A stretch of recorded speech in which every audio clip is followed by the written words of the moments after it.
यहाँ आके आज धरना दिया है, जो प्रदर्शन किया है वो इसी मांग है। भारत की संविधान में जो आर्टिकल अनुच्छेद 244 धारा क के तहत जो autonomous state with in state Assam के ये मांग लेकर यहीं पे ये प्रदर्शन हुआ है।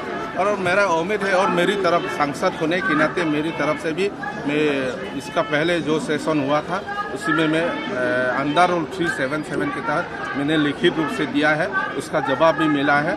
और इस सेशन में मैं private member bill autonomous state के लिए मैं लाया है और मेरा विश्वास है इस सेशन में वो मेरा प्राइवेट मेंबर आ जाएगा। पहले भी बहुत बार आवाज उठा चुके हैं आवाज लोग। तो उठाना तो पड़ेगा, जब तक हासिल नहीं होगा तब तक ये आवाज तो रहेगा ही।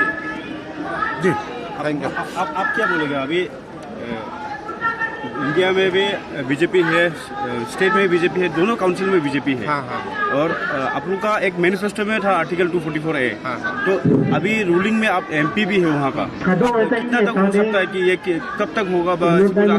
ये कब तक होगा ये तो कोई बोल नहीं सकता है, लेकिन हमारा जो आंदोलन है ये तो जारी रखना है।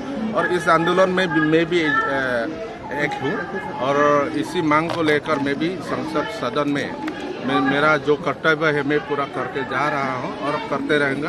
बस उम्मीद है हमारा ये बीजेपी सरकार नरेंद्र मोदी जी के समय में भी हमारा ये मांग हासिल होगा।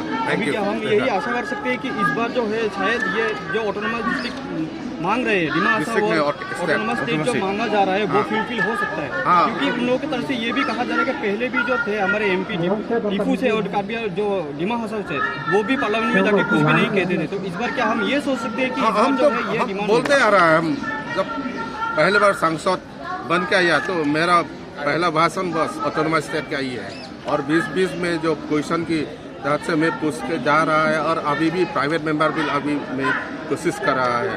और अभी आने का पहले वो MOS minister of state home affair Nityanand Rai से बात हुआ है, वो भी आश्वासन दिया है इस सेशन में वो प्राइवेट मेंबर बिल लाएगा।